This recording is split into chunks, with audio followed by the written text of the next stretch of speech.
এই পেটিটাকে আমি বাজার থেকেই ঠিক করে ছাড়িয়ে নিয়ে এসেছি। এটাকে এবার পিস পিস করে কাটবো। কেটে এই মাছগুলো এর থেকে তুলতে হবে চিতল মাছের মুঠা করবার জন্য। আর আমি এইটাতে ঘষে গাঁতটা, আমি মাছের গাঁতটা বার করে নেব। তাহলে এইটাতে ঘষলে কি কাঁটাটা এতে আটকে যাবে আর গাঁতটা বেরিয়ে যাবে। আলাদা করে কাঁটা আমাকে বাছতে হবে না। এটাকে যদি আমি চামচে চাচি তাহলে কাঁটাগুলোকে আবার আমাকে আলাদা করে বাছতে হয়। তো এই চিতল মাছের মুঠটা আমি কীভাবে করছি দেখবার জন্য আপনাদের অনুরোধ রইল। মাছের গাঁতটা বার করে নিয়ে নেওয়ার পর এখানে আমি এবারে মেলাচ্ছি একটু পেঁয়াজ রসুন বাটা, একটু শাহি গরম মশলা দিয়েছি, কালো জিরে দিয়েছি, লবণ দিয়েছি, নুন দিয়েছি, দিয়ে এবার এটা মাখাবো। আর এখানে আমি গরম জল বসিয়ে দিয়েছি। এবার এইটাতে সেদ্ধ হবে। মাখাবার পর সব এরকম শেপে নিয়ে এসেছি। যেগুলো অর্ডার আছে সেগুলো একটু বড়োভাবে করলাম আর ঘরে খাওয়ার জন্য একটু ছোটো পিস করলাম। এবার আমি এক এক করে এখানে সেদ্ধ বসিয়ে দেবো।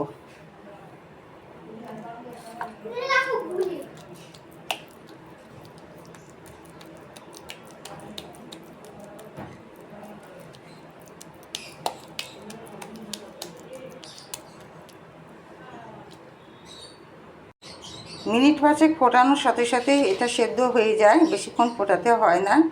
ভেসে উঠে যাওয়া মানে সেদ্ধ হয়ে যাওয়া, যার জন্য ছোট্ট একটা বড়ির মতো দিয়ে আমি এটা দেখি। এটা যখনই ভেসে উঠেছে তখনই বুঝে নিতে হবে যে এটা হয়ে গেছে সেদ্ধ। এবার আমি গরম জল থেকে তুলে নেব। ঠান্ডা হয়ে যাওয়ার পর এবার ধোকার আকারে পিস পিস করে কাটবো। মুঠার আমার পিস পিস করে কাটা হয়ে গেছে। ছোট বড় সাইজের আমি কেটে নিয়েছি। এইদিকে কড়াই বসিয়ে দিয়েছি। কড়াইতে তেল গরম হয়ে গেছে। এবার এক এক করে আমি ভেজে নেব। ভাজা আমি বসিয়ে দিয়েছি। বেশি লালচে করব না, হালকা আভা লাল লাল হবে তুলে নেব। বেশি ভাজতে গেলে শক্ত হয়ে যাবে, খেতে স্বাদ লাগবে না। কত সুন্দর লাল লাল করে ভাজাগুলো হচ্ছে দেখুন।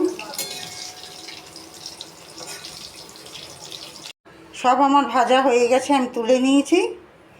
এবার ওই ভাজার তেলের মধ্যেই আমি তেজপাতা, গোটা গরম মশলা, দারচিনি আর ছোটো এলাচ আমি দিয়ে দিলাম ফোড়নে।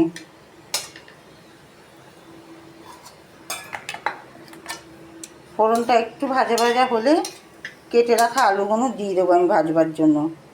আলু আমি আজকে এরমভাবে কেটেছি।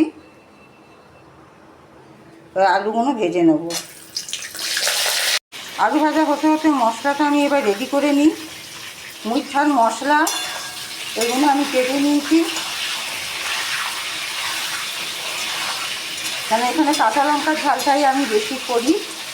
এগুলো এবার মিক্সিতে বেটে নেব। আলু আমার লাল লাল করে ভাজা হয়ে গেছে। এবার আমি বেটে রাখা মশলাটা দিয়ে দেবো। এই মশলাটার একটু কাঁচা গন্ধ উড়ে যাবে, তারপরে আমি দেবো গুঁড়ো মশলা। আমি গুঁড়ো মশলা একসাথে দিই না। এটা একটু কষানো হোক, কাঁচা মশলাটা একটুখানি গন্ধটা উড়ে যাক, তারপরে আমি গুঁড়ো মশলা এর মধ্যে একে একে দেবো। পেঁয়াজটা কষানো হয়ে গেছে, তারপর আমি এখানেই গুঁড়ো মশলা অ্যাড করলাম। ঝালের জন্য তো কাঁচা লঙ্কা দিয়েছিলাম, দেখেইছিলেন। তারপর এখানে দিয়েছি একটু জিরে গুঁড়ো, কালারের জন্য দিলাম কাশ্মীরি লঙ্কার গুঁড়ো আর হলুদ গুঁড়ো দিয়ে এবার এটা কষাবো যতক্ষণ না তেল ছাড়বে। এবার ভালো করে কষাবো। কষিয়ে আমি আমার পরিমাণ অনুযায়ী জল আমি এখানে দেব।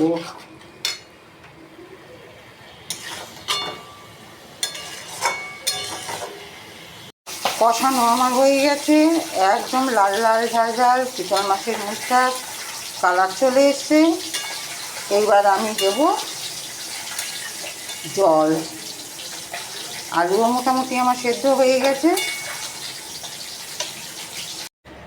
আমি আমার পরিমাণ মতো জল দিয়ে দিয়েছি। কষাবার পর দিয়ে একে একে ভাজা বড়িগুলো ছেড়ে দিয়েছি।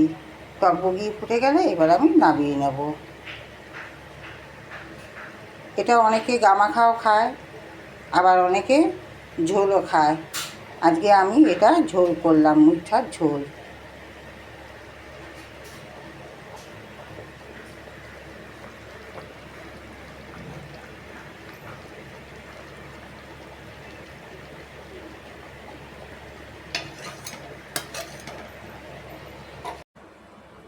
এই ছিল আজকে কুকু পাখি রান্নাঘরে মুইঠা রান্না। তো আমার মুইঠা রান্না কেমন লাগলো আপনাদের অতি অবশ্যই কিন্তু জানাবেন। আবার দেখা হবে পরের ভিডিওতে নতুন একটা রান্না নিয়ে। সবাই ভালো থাকবেন, সুস্থ থাকবেন। রাধে রাধে।